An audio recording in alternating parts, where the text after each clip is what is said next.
La Fórmula 1 llega a Hungría en este fin de semana.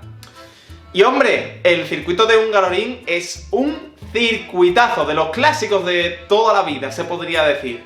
Sobre todo si lo comparamos con ciertos parkings que últimamente están surgiendo en el calendario. Pero bueno, quitando ese pequeño detalle, vamos a aprovechar para hablar un poquito de este Gran Premio, ya que tiene un origen curioso. Es el primer Gran Premio que se hizo en un país del bloque comunista.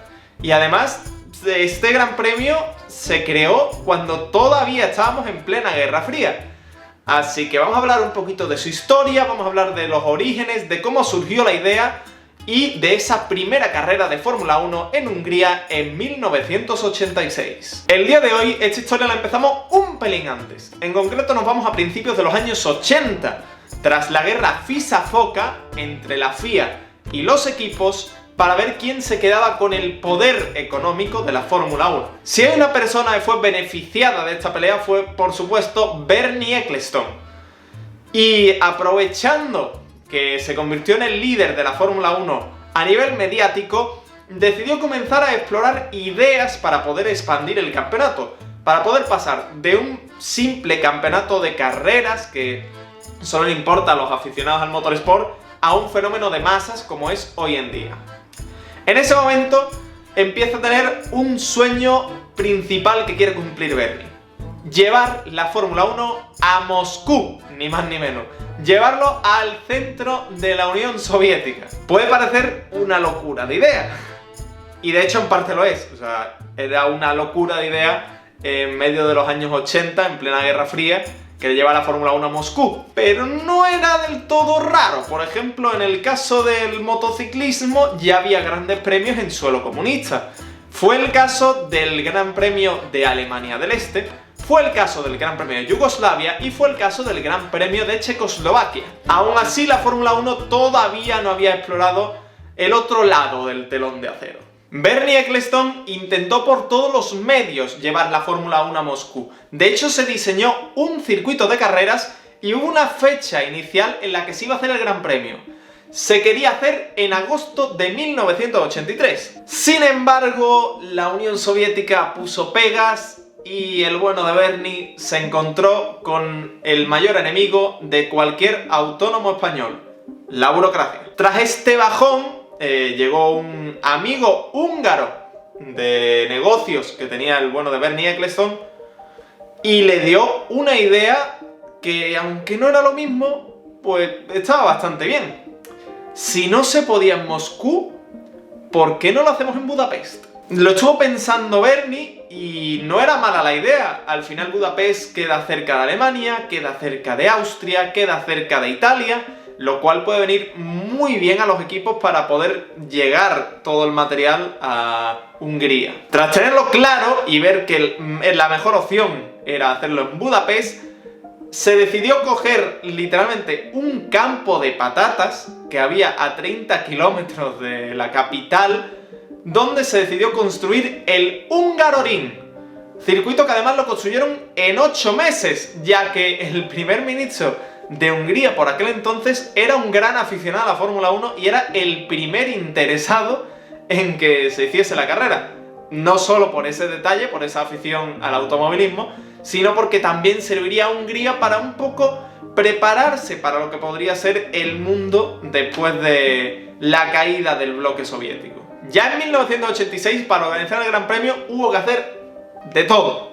Porque claro, es verdad que nos estamos acercando al final de la Guerra Fría. 3 años después se caería el muro de Berlín y otros 2 años más después se disolvería la Unión Soviética, pero seguíamos estando en la Guerra Fría. Esto llevó a una serie de complicaciones logísticas que fue solucionando poco a poco la Fórmula 1. La primera de ellas es que obligaron a todos los equipos a cruzar por un mismo punto, por una parte de la frontera con Austria, para que fueran todos en pelotón. Además, en el circuito hubo toda serie de problemas, o más bien la gente del ejército ruso que estaba en parte en Hungría no estaba muy de acuerdo con el tema de los helicópteros, a pesar de que la Fórmula 1 los necesitaba. Primero, por temas de seguridad, para poder tener un helicóptero médico en caso de accidente, como también para las retransmisiones de la carrera. Aún así consiguieron solucionar esos problemas pero la Unión Soviética estuvo muy atenta a la carrera.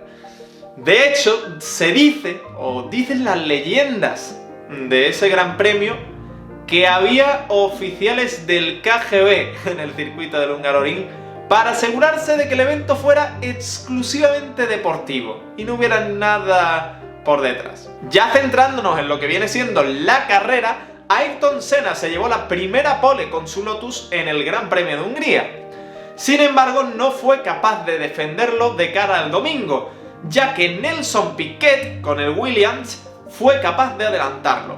Además lo adelantó en un adelantamiento muy famoso en el que Piquet necesita llevar el coche de lado para poder completar la maniobra en la primera curva. Así que hubo un doblete brasileño en esta primera carrera en Hungría que fue un éxito absoluto. 200.000 personas fueron al Hungaroring ese fin de semana.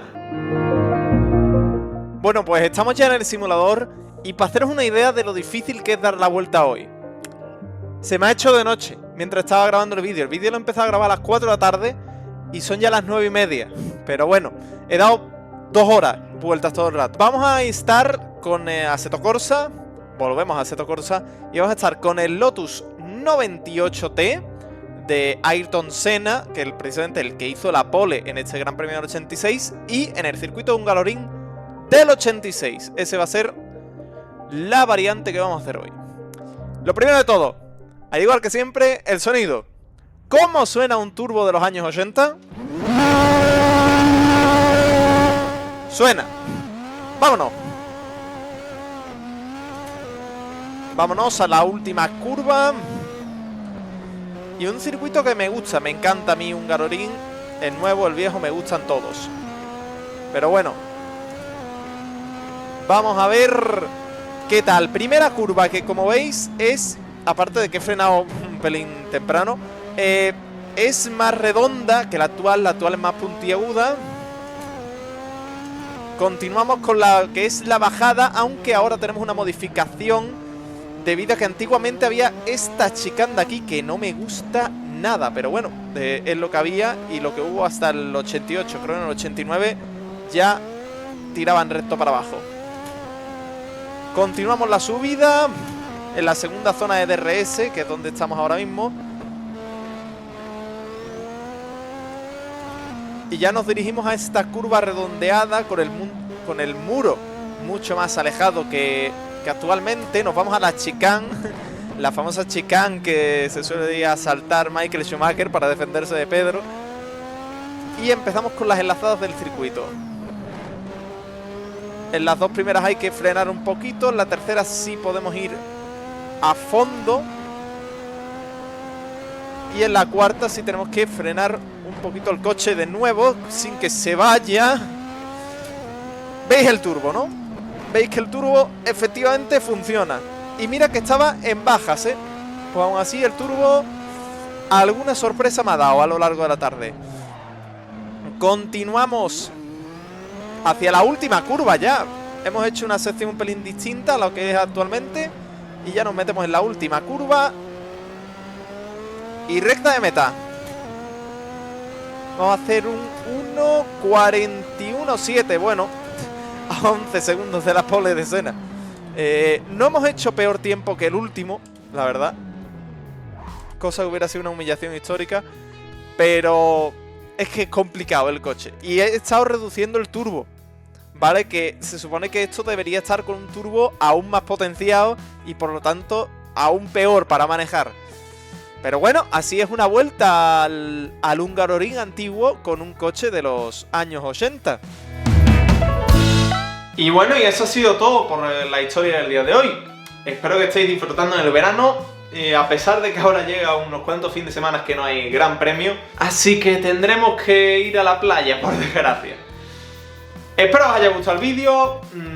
Si es así, pues dale a like. Y si quieres que hablemos más de historia o que volvamos un poquito a la técnica, que lo tenemos un poquito abandonado desde el primer vídeo, pues coméntalo por comentarios y nos vemos en el futuro con más y mejor motor. ¡Chao!